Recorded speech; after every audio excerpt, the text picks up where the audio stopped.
Okay, I think we're recording now.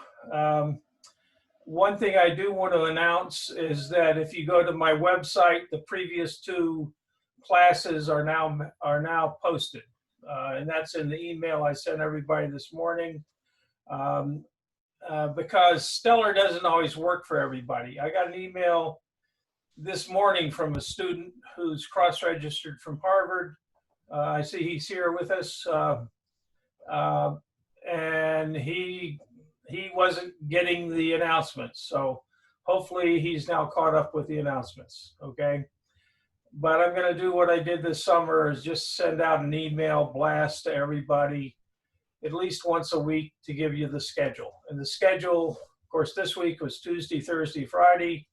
Next week will be Wednesday, Thursday, and Friday. Dr. Baskin will be doing Thursday, and that will probably be every Thursday for, he's going to give 7 lectures. So for 7 weeks on Thursdays. I'm going to do things depending on whether we have enough student presentations, because when I do recitations, we're going to fill that in with student presentations, okay? But I can talk forever, okay? So I can fill in.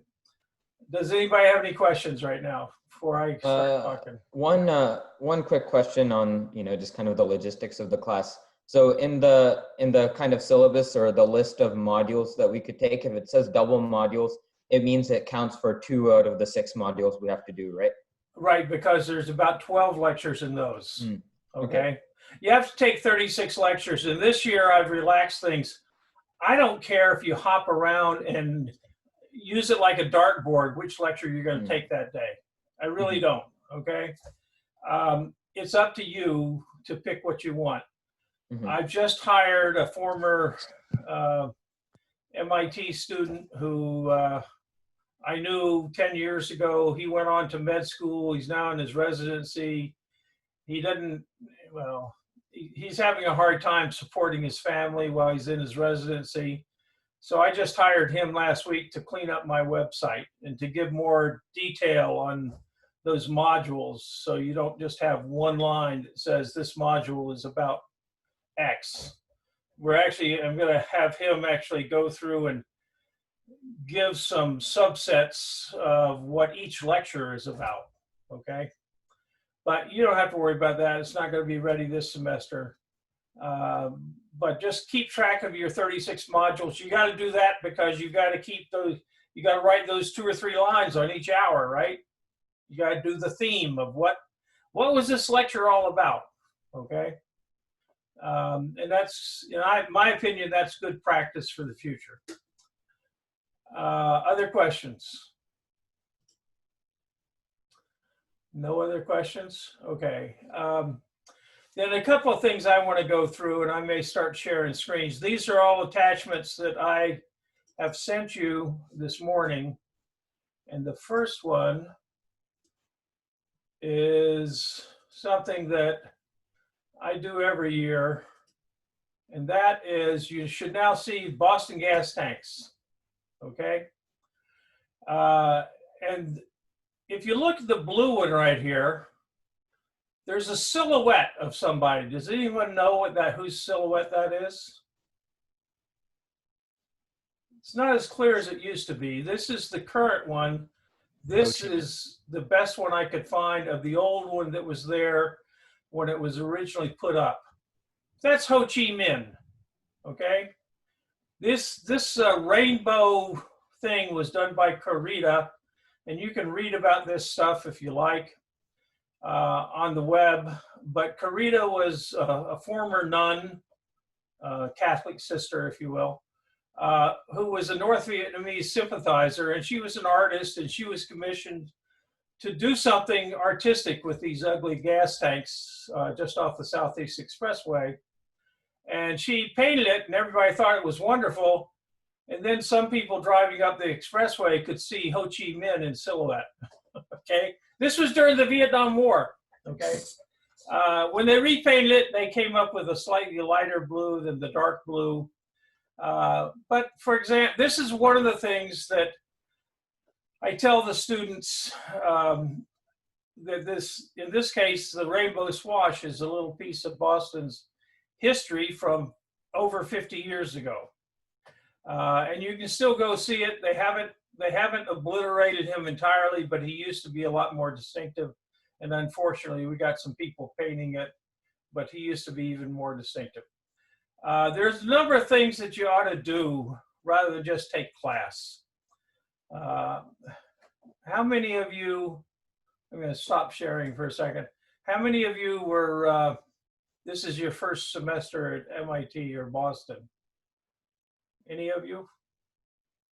Okay, well, none of you, but that means that all of you should have already spent some time seeing some other things. And if you haven't seen the glass flowers is the most interesting thing in Boston. It's unique. And you can read about it right here. You can go up to the Harvard Peabody Museum, and I think they charge you $5 to get in to see the glass flowers now, but it's worth it. There's some other cultural things. One of the things I like is the Old Manse out in Concord, Massachusetts, right next to the bridge where the American Revolution was started, okay? The shot heard around the world. There's the USS Constitution. There's Mystic Seaport, Saugus Iron Works, which we may talk about a little bit in a couple of weeks. There's Old Sturbridge Village. So here are some things to do when you're not taking class, okay? There are things you can do with friends or family or whatever, and you ought to do some things that are more than just worrying about class. There's another thing here. Let's see if I can find it. Oh, career anchors. Okay, career anchors, which let me share again.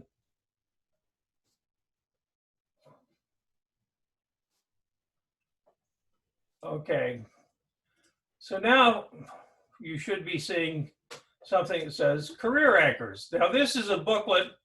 If we were having class face-to-face, I have about 100 of these booklets in my office.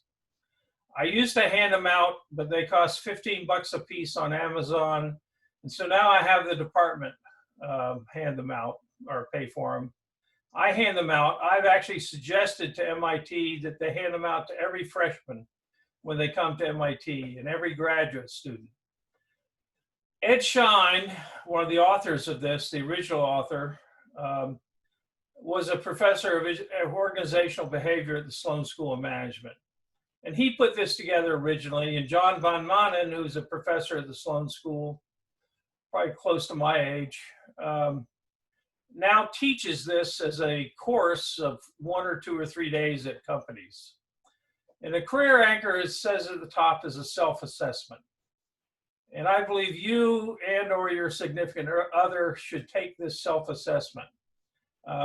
It's probably illegal for me to give you this in copyright form, but we're in virtual. I can't give you a hard copy. I would, if anyone is worried about violating the copyright, then I will mail you one if you send me an email. But you go through the career anchor self-assessment. There are a series of 40 questions. They're fairly simple. I want to be so good at what I do, others will seek my expert advice. Never, seldom, often, or always. So you do these 40 questions, takes about a half an hour. What you don't know is there's a certain symmetry to these questions. And the next page is the scoring page, and I won't go through that.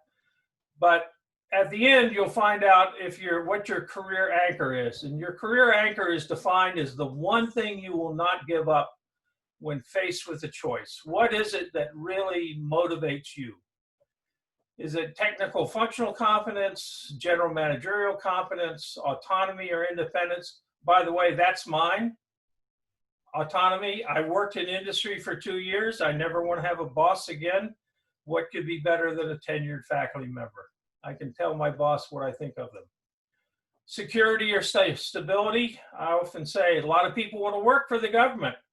You'll always have a job. Civil servant, they can't lay off civil servants. Another is entrepreneurial creativity. Some people want to start a business or whatever.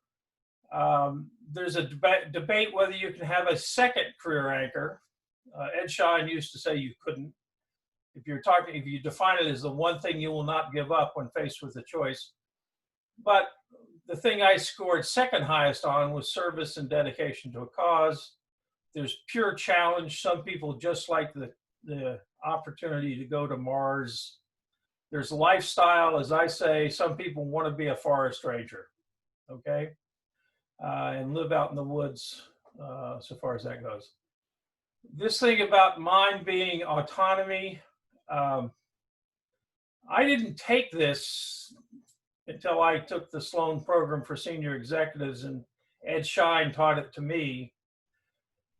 I took this in 1988, but I already had tenure. I was already a full professor at that time, but I had already figured out as I was coming up for tenure that if I didn't get tenure at MIT, I was just going to become a consultant because I did not want someone else to be my boss. So even though I didn't take the career anchors, I didn't find until I was about 40 years old that autonomy, I actually had figured it out, but I didn't know through career anchors that this was my career anchor. I think it's worthwhile for you and any significant other to take the quiz, okay? It only takes about a half an hour. If you want, call it homework, but you don't have to.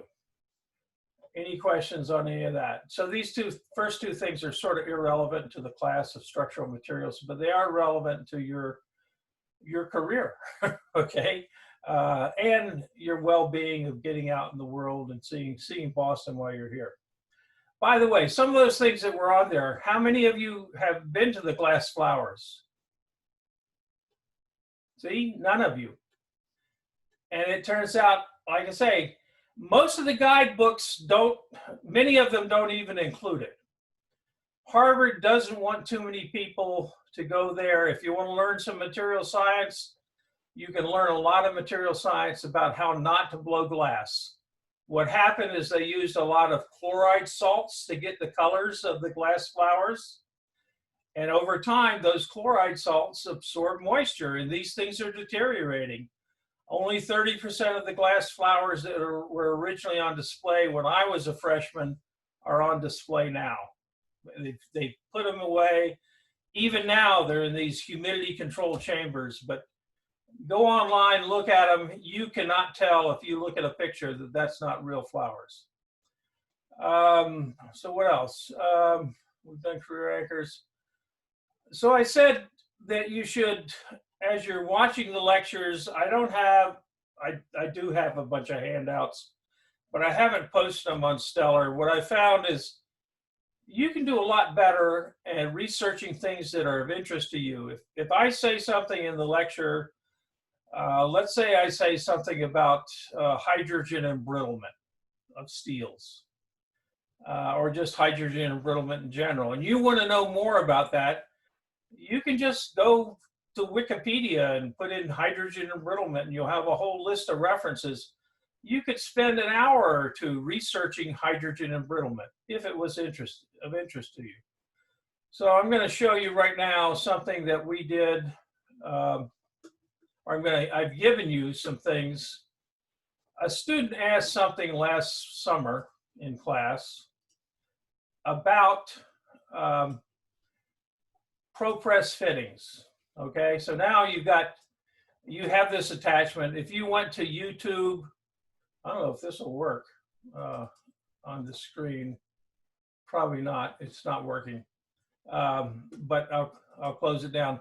But if you click on that link, it will take you to the manufacturer's description of why ProPress fittings are a wonderful new way to join copper pipe. Somehow we got into this. This is just regular old copper pipe that takes water through your house, right? And I'm sure I probably digressed into this subject because we were talking about corrosion or something. And it turns out, this ProPress is a mechanical attachment of copper water pipe. And the fittings cost like $10 or $15 a piece. Whereas I can go to the hardware store, I can buy a little copper fitting to put copper tubing together, and I can solder it In fact, I just did this summer to put an ice maker in my house. And I could solder it for 1/10 the price. But the problem is a lot of times when people are doing soldering up in the inside the wall and the rafters and stuff in their house, the torch ends up burning down the house. Okay. And that's not good.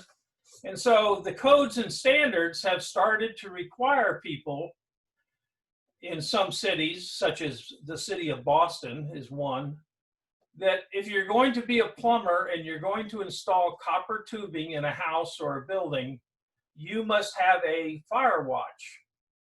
And this is under the National Fire Protection Association Standard 51B, and I could go on. I could talk about this for an hour. But it's pretty expensive to pay a fireman $50 an hour for a full day shift or a half day shift to see you stand there while the plumber's soldering some joints together while he's putting together a house or a building. When they remodeled my office 5 years ago, MIT uses all ProPress Fittings because it's just a little mechanical, actually not a little mechanical tool. It's a $900 tool that assembles $30 fittings to a copper pipe that is the same copper pipe we've been using for 100 years. But it doesn't require a flame, and therefore it doesn't burn down houses. Okay, it can have its own mistakes. I won't go into it. I have a situation at a school in Western Massachusetts that had a huge flood because they didn't assemble the fittings properly. Okay, and the joint came loose, and you had a 2-inch, water it through a 2-inch pipe flooding the school. Okay, so it can make mistakes, but they're not as often as burning down the building. Okay, so there's a little story behind ProPress, and if you want to learn about ProPress, that was something that came up during the classes. And as you ask questions, I might, for the next class, put together some listing of YouTube videos. And that was on ProPress. Let me close a couple of things on my computer here. Another example was cutting glass. We got involved in some questions, I think because of a student's presentation, where the students were, at least one student was interested in how do you cut glass.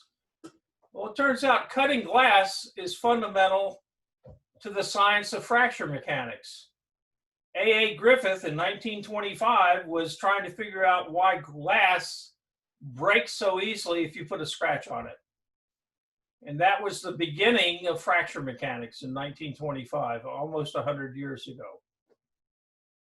And then the whole science of fracture mechanics became very important after World War II and the Liberty ships, but you might see some of that in some of the lectures. But this is a series on cutting glass straight. You can watch a YouTube as some workman shows you how to do a straight cut in glass, curved cuts. And we were talking about fracture toughness and steels. And so we looked at a Sharpie test, which has been around for 110 years. It's still the standard. One of the reasons, I'm going to be tied up next week for at least 3 days, sitting listening to an evaluation of the Department of Commerce's lab on fatigue and fracture out in Boulder, Colorado. It will be 6 hours a day of absolutely boring, deathly, not YouTubes, but PowerPoint presentations from these scientists telling me and other people what's exciting in the research they're doing. And we have to write up something for the Department of Commerce and say, should you really be spending $300 million a year to have these people do things? Well, one of the things they do is, originally, the Sharpie test was a way to measure impact energy. It was a test from 110 years ago. But the U.S. Army in Watertown Arsenal, which is now a mall over here in Watertown, Massachusetts, but the U.S. Army in the 1930s or sometime took over doing standardization and calibration of the Sharpie tester. If you don't know what a Sharpie tester is, you can watch this video on this YouTube. Drop weight impact test was developed by the US Navy after World War II for submarines. And fracture toughness testing, shows you how we do it today. It's the Sharpie test is a little $100 test. Fracture toughness test is a $1,000 test. The fracture toughness test actually gives you the fracture toughness of the material. You can call it a material property, but it's a way to figure out what the fracture toughness of something is. And if you want, we could go in greater depth if people are interested, but you can kind of see how these topics kind of came out of a course on structural materials and its secondary stuff. So you should, if you hear something in one of the lectures or you want to research something, you can do an amazing job right now on the internet, okay? This wasn't true 10 years ago, but it's gotten to the point where I think you can do your own research better than anything I could give you or papers to read, okay? Any questions right now? So these are just some examples of what you ought to be doing. If you watch a 1 hour lecture, you ought to spend another hour or two researching something of interest to you that came out of that lecture. Some of the things of interest could be the history of some person. Does anybody know who, I gotta think of the person's name. Well, there's a lot of people, and I will talk in a couple of days, a couple of weeks, about maybe how thermodynamics was developed historically. Who's the great statistician in thermodynamics? Eastern European. I can't think of his name right now. Boltzmann? Yeah, Boltzmann. Okay, exactly. Thank you. So does anybody know what Boltzmann developed some of the statistical mechanics in thermodynamics? And Boltzmann came up with an equation, K, which is Boltzmann's constant, times the natural log of omega, or W sometimes, which is the statistical ensemble of all the different ways the thing can be configured. A perfectly pure, perfectly ordered crystal has a statistical ensemble of 1. But if I put 1 impurity atom in with all that Avogadro's number of atoms, it has Avogadro's number of possibilities, and the log of Avogadro's number is much bigger than the log of 1. So Boltzmann developed the whole area of thermodynamics. If you go research Boltzmann, you look up Ludwig von Boltzmann and on Google, you will probably see a picture of his gravestone.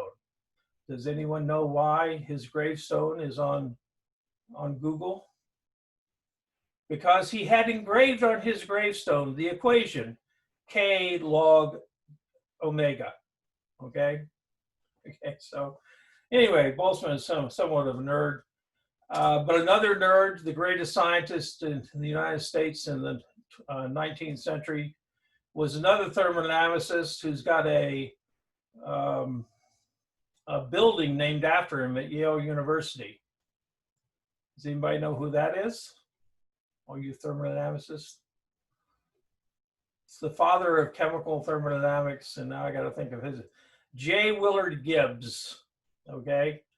And Gibbs worked as a professor at Yale for about 30 years without being paid. He just was a nerd who liked to do mathematical physics. And he published a paper in 1873, which was I think, can't remember if it was 400 pages long. It was published in 2 installments in the Connecticut Academy of Sciences. And it lays out all of thermodynamics that you may have studied, okay? Gibbs figured it all out on his own, just studying at Yale University. And there's a story that Professor Sadoway told me. I've never been able to confirm it, but some of it I've been able to confirm. But Gibbs was the greatest American scientist of the 19th century. One of the greatest British scientists was James Clerk Maxwell. Maxwell's equations, right? Well, Maxwell and Gibbs were both mathematical geniuses. Maxwell died when he was 39 years old. He didn't have a very long career, but he did some pretty important things. And Sadoway tells me the story that supposedly Maxwell was coming to visit the United States. Well, people didn't visit all the way across the ocean. It took 2 weeks to take a ship across the ocean. They didn't visit very often. So Maxwell was coming into New York, and he wanted to go to New Haven, where Yale is, because he wanted to meet with Gibbs. And the president and dignitaries at Yale found that the great British scientist, James Clerk Maxwell, was coming to visit Yale. And so Maxwell comes in on the train from New York, and there's the president of Yale and all the other big people at Yale standing on the railroad tracks waiting to greet Maxwell. And supposedly Maxwell gets off the train, and he kind of ignores a lot of the other people. He says, "Where's Gibbs?" And the president of Yale says, "Who's Gibbs?" The president of Yale didn't even know he had the greatest scientist in the United States working for him.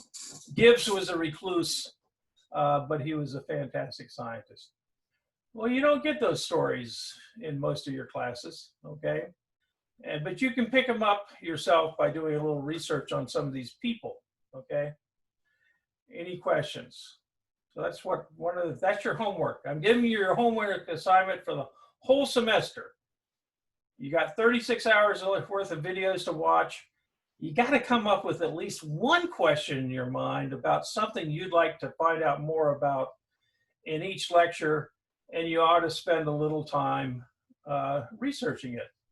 And I'm actually amazed at what you can find. The other thing I wanted to do is I wanted to show you, I think this is one of them. Yeah, this should be one of them. It's got to come up. It's a PowerPoint. It's going to take a little while longer. I'm going to show you one of the students' presentations because I've asked you to do 10-minute presentations. So I picked out a couple that students had sent me last summer. And so I'm going to share another screen. And this was a student from, he had been a student at University of Virginia. And while he was at University of Virginia, there was a professor there who had started a consulting business or a business to make metal matrix composites for fiber motor brushes. I don't know if you're familiar with a motor. A motor actually has to, a motor or a generator, okay, has a DC side and AC side and a rotary converter. But it has to have brushes to take the current from the rotating part along this axis to the stationary part, which is where the wires are that take it to whatever you're doing. So over here on the AC side, you have two brushes, which are these little things over here. On the DC side, you've got some other brushes. And this thing's spinning around, and these brushes typically are made out of graphite. And they wear out. And if you were to take my welding course, you're going to learn that the graphite brushes worked fine because graphite's a lubricant on Earth in air. But during the mercury shots, they found out graphite's an abrasive because there's no air around. And in the welding class, I explain why. But anyway, you've got a rotating commutator and you've got stationary brushes. And they had developed a way, something that was not graphite and would have better wear resistance, better conductivity. And this was the student's presentation. Now you have to understand, this student, and actually was a Navy officer, so he talked about what some of the applications were to submarines, the production process to make these little things, and how they had much better life. It was an improvement. You had these little metal fibers. If you look in the SEM, they did something called eutectic bonding, which is not all that different than than what they weren't using copper and silver, I don't believe, but I talked about some of this in my class. Here's a DC brush design he was working on and his summary. So it's 11 slides. It can be presented in 10 minutes. It's something he knew a lot about because he worked summers while he was a student at the University of Virginia doing this. And it was easy for him to put it together. He was the first one. He did a presentation after the first week, just like Suzuki-san has agreed to do a presentation and be the first one next Friday. But there's no reason. I was talking to one of the other students here a few minutes before class, and he has a project that he did as an undergraduate. It's in the can, and as explaining, you don't have to do something new for this class. You can dig up something from your past. And so if he's ready next Friday, he could do the presentation. But I'm going to be pressing each of you. Next Friday's when you're supposed to tell me your topic. But you can get your topic approved ahead of time, and that's a typical presentation on metal fiber brushes. Anybody have any questions? Let me show you another presentation which amazed me. Not that it's necessarily the best presentation around, but it was a presentation that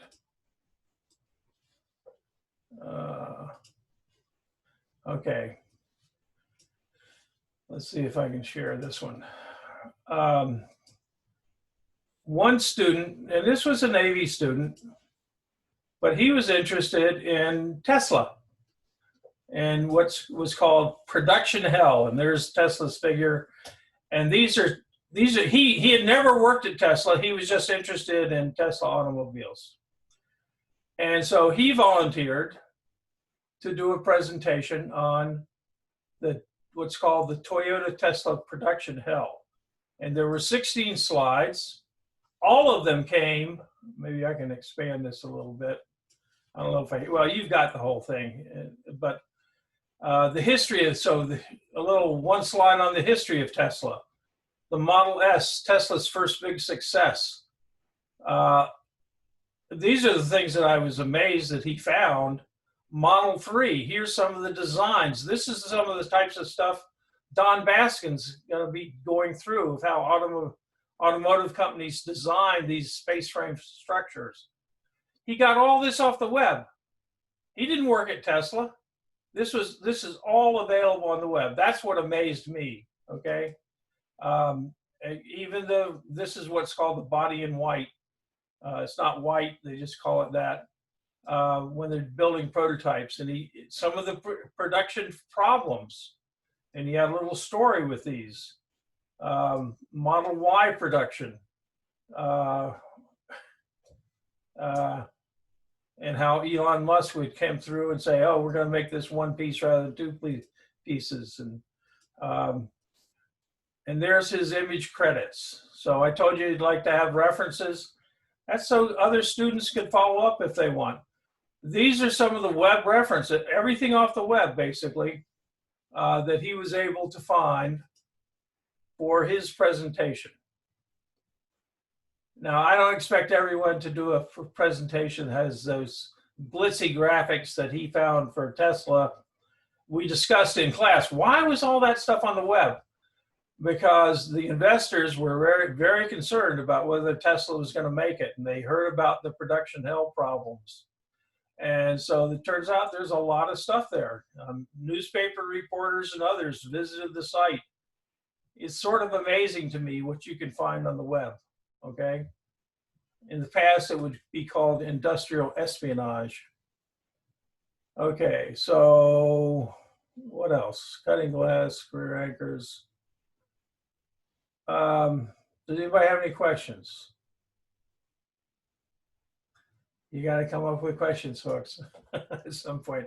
Or I've got one. Yep. Okay. So I've started watching a couple episodes from the set of lectures you delivered last fall on additive manufacturing. Right. And you were talking about the dual printing system of, forget what the company name is again, or the one Oh, you're it's involved with. Digital Alloys. Digital Alloys, right? I always get that one confused with Desktop Metal because they're both MIT things, but And they're Digital also Alloys. about half a mile apart up in Burlington, Massachusetts. Okay, but go ahead. Sorry. Yeah. So I was just wondering, first of all, is that process done in like a nitrogen atmosphere or something to prevent oxidation of the metal, like the really hot metal as it's laid down, or? Yeah, right now they're doing it in a glove box. And when they were doing titanium, which was a lot of the work they were doing because they were trying to qualify parts for Boeing, you have to do titanium and argon. It turns out with COVID-19, Boeing is having some severe problems. And it also got to the point where it wasn't clear if Boeing was going to be able to make this economically work. These were going to be little titanium parts for Boeing aircraft. But in order to do that, to fly anything on a commercial airliner, you're required, again, this gets into manufacturing and things they don't usually, I've never heard of any of these things when I was a student at MIT. There are requirements and codes and standards you must meet. And one of these is the MMPDS. It's called Metallic Materials Processing Database. So anyway, metallic, it used to be Mill Standard Handbook 5, but now it's MMPDS, and up until about 8 or 10 years ago, you could download it for free off the web. You could buy a hard copy for $110 from the government printing office. And starting about 8 or 10 years ago, the government got out of the business of trying to be of service to the people in the industry. They basically now have turned this over to a commercial firm that charges you $1,000 or $1,200 for this list of, or this set of books, paperback books that are about a 12, 15 inches of shelf space in my office. And in there, there's nothing but all kinds of graphs and stuff on the tensile properties, fracture properties, fatigue properties of steels, aluminum alloys. And if you want to build a commercial aircraft, you must use the properties as your design criteria, the properties that are in the MMPDS. This document was put together by the FAA and the Department of Defense. It's been around for 40 years. And by law, you will not be able to get what's called a type certificate from the FAA to sell and fly your aircraft unless you have designed it to this standard, okay? So it turns out in that standard, they have statistical process control. If you know something about manufacturing and quality, it turns out there are requirements. You must have 10 different heats of material. Let's say you've got a new aluminum alloy and you want to be able to use this great new alloy in your aircraft. You have to submit all the mechanical properties on your alloy from 10 different heats, okay? Cast or forgings or whatever, and 100 different samples. So at least, it doesn't have to be 10 from each heat, but it's got to be 100 different samples from 10 different heats. And submit that to the FAA with the statistics. You have 100 samples, so you can get the statistics. So to get back to your question, Digital Alloys was working on titanium. And they were I have in my office, it looks like the World Trade Center with when they're doing their jewel printing. They were just making like a 1 centimeter square by about 5 centimeter long piece that looks sort of like the World Trade Center before it was machined. And they would cut that up and make the mechanical test specimens. And in order to generate all the data, they probably had to have 1,000 of these. Not just, they had to have them from 100 different types of samples, but they were just running full out, making these samples to qualify this titanium alloy, which is the same alloy people have been using for years, but it's made by a different process, additive manufacturing process, rather than the old forging and machining of great big things. Okay, and it was going to say there's a bunch of things on the Digital Alloys website that explains a lot of this, what they were doing for Boeing, and then Boeing, because of COVID-19 and some other things, decided to drop the project. It was supposed to be a cost savings, but they dropped the project. Desktop Metals, on the other hand, and by the way, Digital Alloys started with about $20 million of venture capital funding. And for full disclosure, I'm on the scientific advisory board of Digital Alloys, along with Professor Alex Slocum of mechanical engineering and Don Sadaway of materials engineering and Dave Hart of mechanical engineering. The four of us are on the advisory board of Digital Alloys. Desktop Metals, as you pointed out, which is just down the street from Digital Alloys, started with about $400 million of venture capital. Google put in 80 million. General Electric put in 100 million. I don't know who all the others were. Desktop Metals was started by Professor Chris Hsu. I think Yetming Chang in the materials department is involved. I think Craig Carter might be involved. And about 2 weeks ago in the Boston Globe, they announced that Desktop Metals is not doing an IPO. They're doing some sort of merger. I'm not an investment banker, so I can't tell you. But the initial offering of Desktop Metals is at $2.5 billion. Okay? So all these professors, Hsu, Carter, these guys are going to make several tens of millions of dollars off this. And I will say it, I've said it before, the technology is crap. It is not going to work. If you want to take my additive manufacturing lectures, I've already said it. I've already put it on YouTube.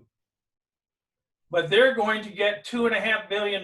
They've already got a valuation of $2.5 billion. General Electric and Google, they're going to walk away with a handsome little profit, probably doubling their money over 5 years. But to the best of my knowledge, well, they did say that Desktop Metals still has not produced a profit, but everybody knows that. None of the startups produce profits. But what I explain in this additive manufacturing lectures, which, Sapanga, you haven't been through it all yet, okay? But if you go through all 6 lectures, it's not just me. I brought in another guy who was my house tutor, one of the brightest guys I ever knew. He's 4 years older than me. He went through MIT with a bachelor's degree and a PhD in 6 years. He did his PhD in 2 years at MIT. He had a master's degree too. Got 3 degrees in 6 years. 4 years for his bachelor's, 1 year for his master's, and he completed his PhD in 1 year. He actually had to sit on his PhD because MIT has a 2-year residency requirement.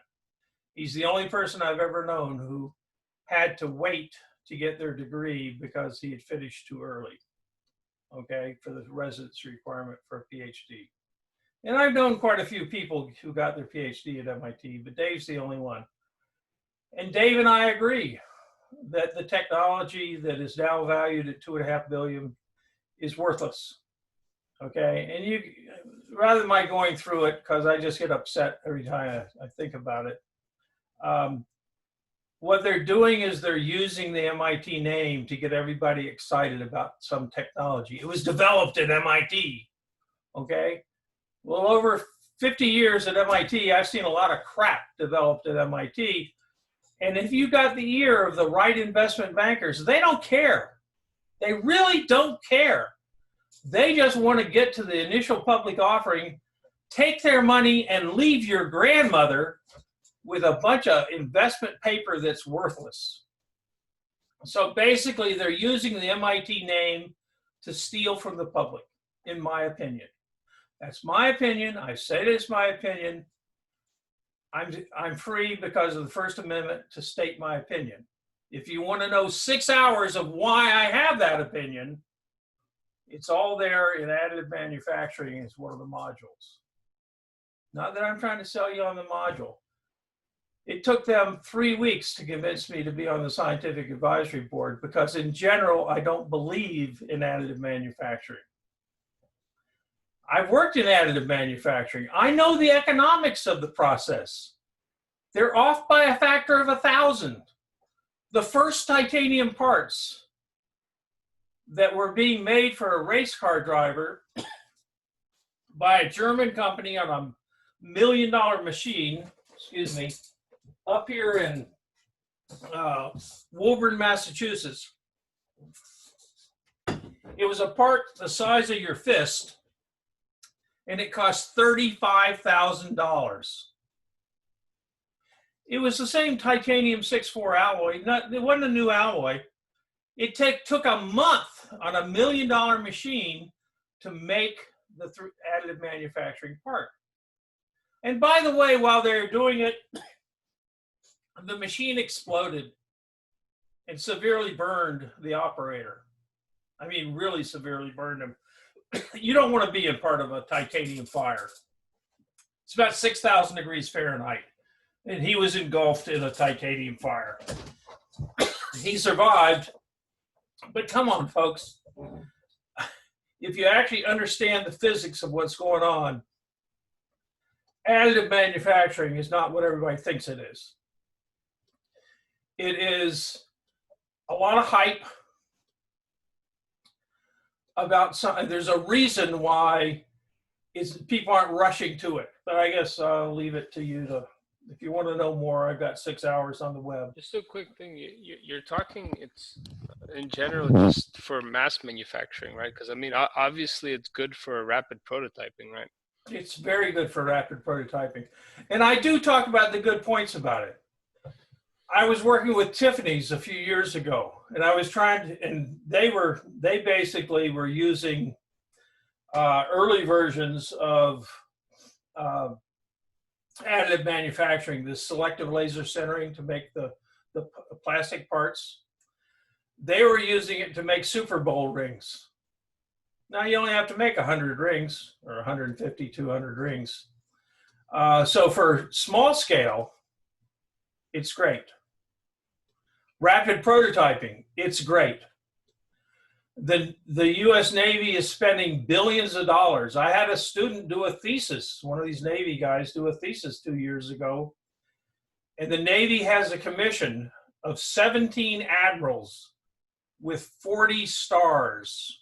You know what that means? A rear admiral has 1 star, a vice admiral has 2, an admiral has 3, and then the top admiral, I can't remember what they call it, has 4. This was 17 admirals with 40 or 42 stars on this committee.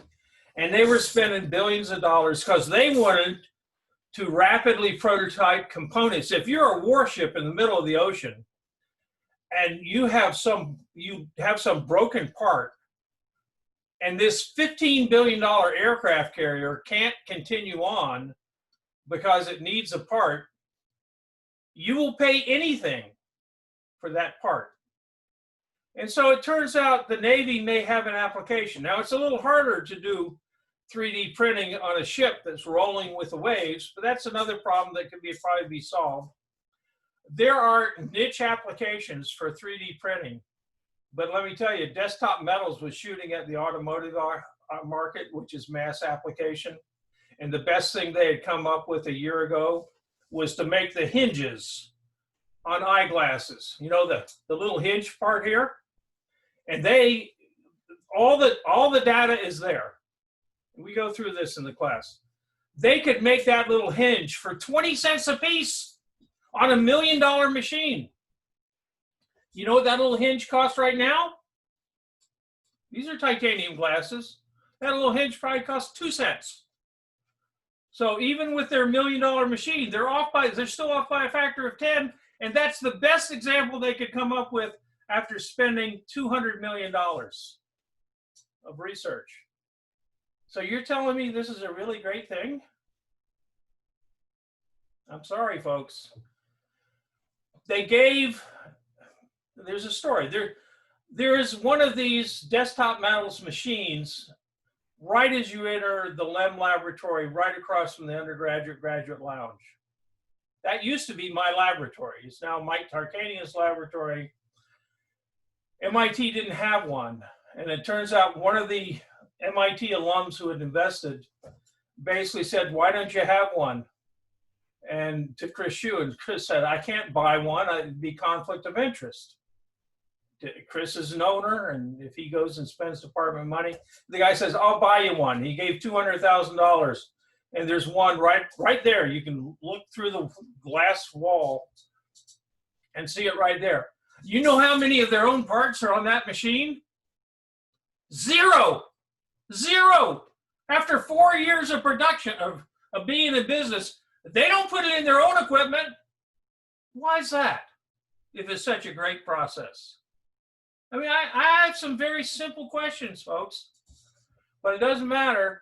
They are now valued at $2.5 billion. There's some people who are going to make a lot of money, okay? There's a lot of people who are going to have pensions that are worth significantly less about 3 years from now. I'm willing to take a bet on it. I've taken bets on this stuff before. In 1990, people said we would all be riding around in all aluminum automobiles within 5 years. A professor told me in 1995 that we would use high temperature superconductors for magnetic levitated trains, and that we would be riding on magnetically levitated trains by the year 2000. And when I told him he was full of shit, I didn't actually use those words. I actually was more polite. He took me to the dean's office and said, you can't tell me this. And I had to sit in front of the dean and explain why I had a different opinion. Well, how did you enjoy your ride on the magnetically levitated train last week? We're now talking 20 years after he predicted it was going to be there. I predicted that we wouldn't have it in our lifetime or our grandchildren's lifetime. If you want to know that story, ask me the question. We've hit the end of our time, so I'm going to have to unrecord and sign off. But if you have any questions, I'll be here on Wednesday. Email me with your questions. But one of the things I'm here to do is debunk a lot of this hype that you read in the papers, and it's junk. People don't know what they're talking about. Okay, thanks. We'll see ya. Thank you. Thank you.